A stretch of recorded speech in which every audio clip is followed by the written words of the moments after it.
Good afternoon, everyone. Intrigued by the Webbot analysis of July immense continental floods? On the money again. If we take a look at the flooding in May, June, July, and August in China, they've received over 9 feet of rain. Visible from space, where areas in the country are actually filling with water, everywhere you see a yellow dot has had floods in major cities, all the countryside, from those southernmost points in Guangdong province to the central areas in Zhejiang, Wuhan, Hubei. Beijing, capital city, flooded, coming to a standstill. Flash floods through shopping malls. Second-tier cities inundated. Smaller country towns completely submerged. Levees breaking, overtopping, flooding farm fields. Record pork prices as millions of pigs fight for survival from drowning and starvation. Corn crops submerged. Agriculture at a flooded standstill from north, south, east, and west. Damage like this insurers cannot even cover. There are tens of millions of cars stuck in parking garages.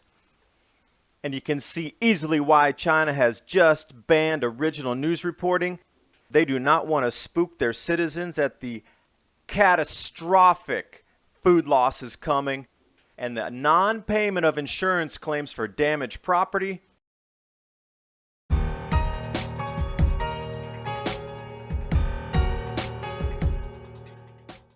Once again, the Webbots pegged an event of weather on the planet, an immense continental flood. It started raining heavily back in April all across China, the heaviest rain in 43 years, but then it continued through June and through July, and it kept soaking multiple feet upon feet of rain. The last storm dumped 2 feet of rain in a squall line that came through, absolutely overfilling rivers, inundating cities, overtopping dams. Were some of the worst affected provinces.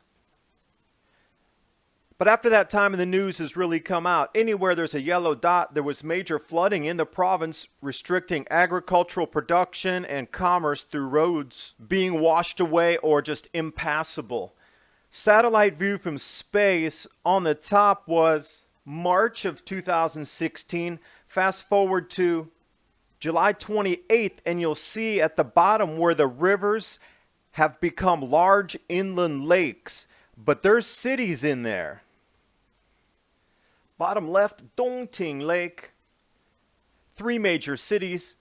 That area is now just one large, gigantic reservoir, cutting off with Changsha and Chengde. These are some of the areas that are starting to be submerged in the countryside with the rivers overtopping bridges. When we actually get into the city centers of these large metropolitan areas, you can see the water's at least 12 feet deep there. 4 meters. The actual city centers look like this. No shops are open. How much damage is in there that insurance companies will never pay for either the goods in the stores or the cars or the homes, for that matter, in the apartments. In the center right at the bottom, you'll see Poyang Lake also filled, encompassing Nanchang, Jingdezhen. That's the famous pottery kiln city. And Zhejiang. All of these areas are cut off. They're all connected, and that is again turned into one large inland sea/lake. Bus terminals completely flooded. Nobody can get in or out. All of these cities, we're literally talking hundreds and hundreds of millions of people in large cities are at the mercy of nature and flooding. 3-4 feet of water every major city. And if we continue north up the Yangtze River Basin, we get into the largest areas along the eastern coast with Suzhou and Nantong. And a couple hours just even east of that is Shanghai and Shaoxing. These areas also inundated with water They're still trying to keep the cities going. You notice there's people on the buses trying to get to work. This is just part of life. Beijing downtown, the infrastructure is inadequate. This is the capital city and it's flooded like this. Flash floods through shopping malls, people running for their lives as the shopping malls filled up with water. I talked to a friend over in Chengdu, and he said there's at least 20 million cars stuck in parking garages that filled before people could get out. Insurance companies cannot pay for 20 million new cars if it's a local insurer. Wuhan, again, look how much water is there before the floods come. It is a flattened area that has been filled in. The lakes are filled in for development. Drainage canals and irrigation sluices are put in different directions from the water really wants to flow, and it just overtopped everything. Yeah, you put a highway in the middle of a low-lying flood area, it doesn't care.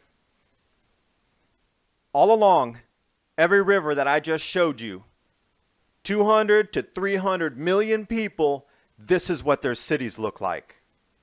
After this water subsides, those parking garages are going to be full of mud. It's going to take years for them to recover from this. Now, the Chinese government never really puts out the true damage totals. But this flood as well, you know, China floods in 1998 topped the list with $44 billion in damage. This one's already in at number 5, about half that, but they're not even done counting yet.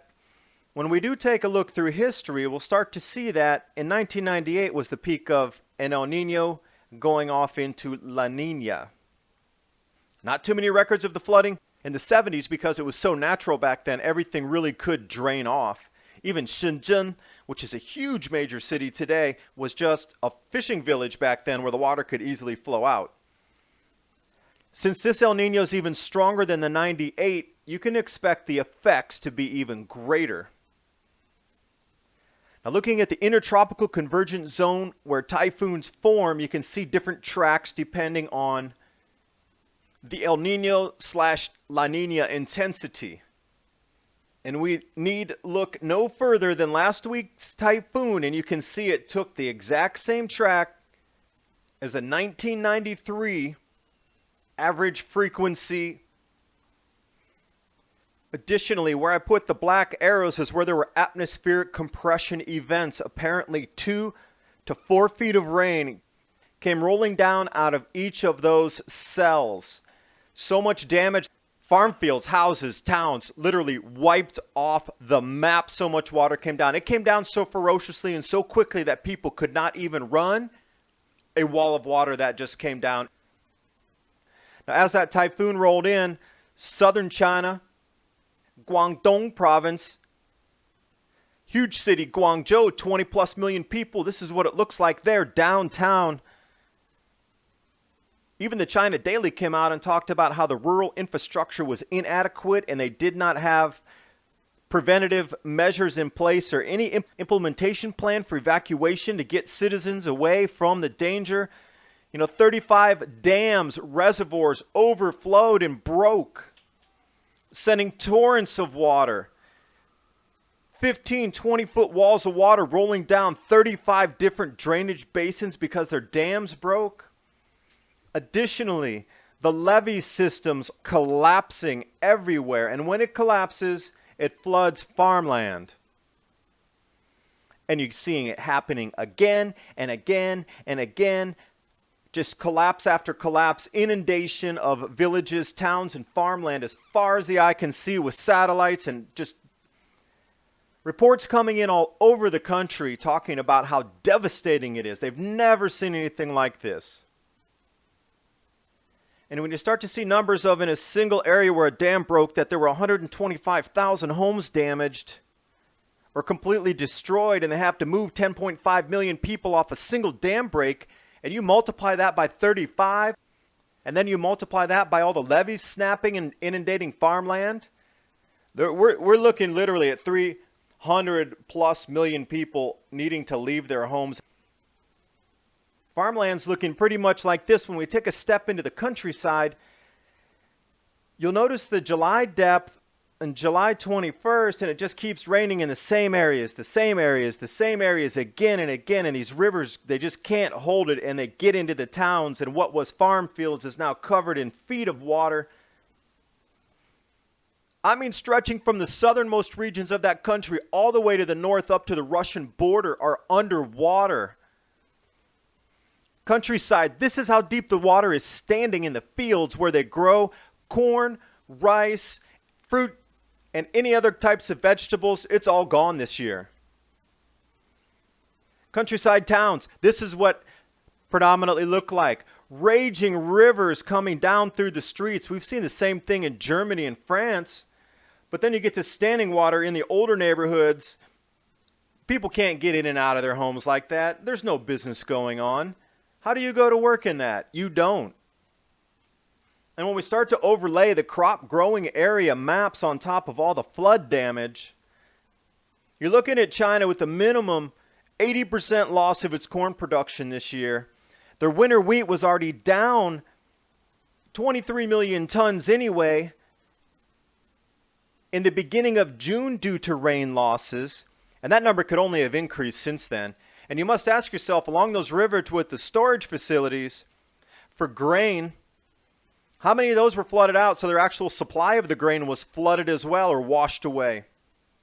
Do you think their storage facilities were incredibly watertight? Moldy conditions following? It's going to be months, years until they can clean this flood damage up. This is back in June, AgWeb talking about that same damage from the winter wheat harvest. They're not going to be able to plant on time this year either for any of the winter wheat that's in the central regions. Add on top of this, 100 million pigs trying to stay alive from drowning. Hundreds of millions of chickens gone. They don't know where they are. They just washed away. Evacuation of animals, and the inundation is truly mind-boggling as what is to happen here. Of course, record high prices for pork. And I'll show you the wheat map right here, especially right in that gray area, going a little bit further south from Sichuan, going out all the way over to Nanjing. That's the exact area where a lot of these floods are at the deepest points. They're not going to get the wheat in the ground this year. The corn crop's gone. And you just need to wonder how much it's going to pull the rest of the world's stockpiles. Those really dark green areas are called the China Plains. That's mainly where they're growing this wheat and corn. And it's all underwater right now. Anywhere in the darkest of green is completely underwater by feet deep. The corn crop, for an example, what you're looking at in the terms of losses in this country, province after province, hundreds of square miles after hundreds of square miles after hundreds of more square miles are underwater like this with their crops this year. Everything they're growing, whether it be vineyards, whether it be fruit. This is up in Liaoning. This is how deep it is across the fields there. Coming down into Guizhou and the famous tourist attraction of Guilin. You might want to get out there. That's an incredibly beautiful spot, and these mountains do look exactly like that. Amazing hiking. But look at the depth of the water through there. Again, we come back to some small towns. No business going on at all. Everywhere you look, flooding. Fruit orchards, rice fields getting washed away. The rice crop damaged this year. And you know what the startling thing is? Wherever it didn't flood, out in Xinjiang and Kashgar area, they got huge sandstorms. You can keep up with the price rises. They're even putting temporary daily price limit increases into their contracts because of such fluctuations in demand. The Dalian Commodity Exchange, I linked that below. And the cherry on the cake, if you will, for this, China now bans websites from original news reporting. July 24th, they're trying to cover up the damage. They do not want citizens with a mobile phone taking photos, putting it into their accounts, and letting the world see this. If you are a blogger, you are not allowed to report on the news that you see. The damage that's around the country is not allowed to be reported on. If you do, you will be arrested. As the weak solar magnetic field decreases from this point forward, more cosmic rays are going to roll in. Svensmark does an amazing job detailing it in terms and graphs and images that you can easily understand how this will cause lower cloud cover from about 15,000 feet to 18,500 feet, which in turn feeds into larger storms, heavier rainfall, exactly what we're experiencing now. You can expect it to intensify as China will follow the 1998 El Nino pattern with more rain, more flooding. The solar variation is all due in part to this grand solar minimum we're heading into. The cosmic rays are well known as an inverse cycle to the solar activity. The more cosmic rays, the heavier the rains, the more clouds come. And when it hits wintertime this year, that's going to turn to snow, and we are going to look at something where we are going to get 10 foot in a single snowstorm in some places on this planet. Time and time again, the grand solar minimums have taken down the Chinese dynasties like clockwork. It's been mapped out. Several different researchers have found a pattern of precipitation and temperature based on grand solar minimum. I put this one together myself based on the Greenland ice core data matched up with the declines of the Chinese dynasties. Thanks for watching. Hope you got something out of this startling video. And with all this crop damage going on, I've been chatting back and forth with Bob over at Trade Genius about what's going to happen with our weather and how he sees the crop plays and how to be able to profit off of this. You definitely want to jump over to his site there, Trade Genius, see what he has to offer. But he is definitely into the solar minimum trading. There's only a couple other guys on the planet that I know are going full bore into trading off of this new grand solar minimum, and Bob is one of them. I linked it below in the comment box so you can just click and go. The true changes have begun on our planet. This is the rollover year. For all of you following me for the last couple of years, I thank you so much, so much. Thank you for following me in my work. And all those things we ever talked about and all the videos I've done that you've seen, this is the year it's really starting to roll over. And everything up to this point, this is the year. You ask me the question many a times, when will it begin? It has right now. This is it. You really need to prepare.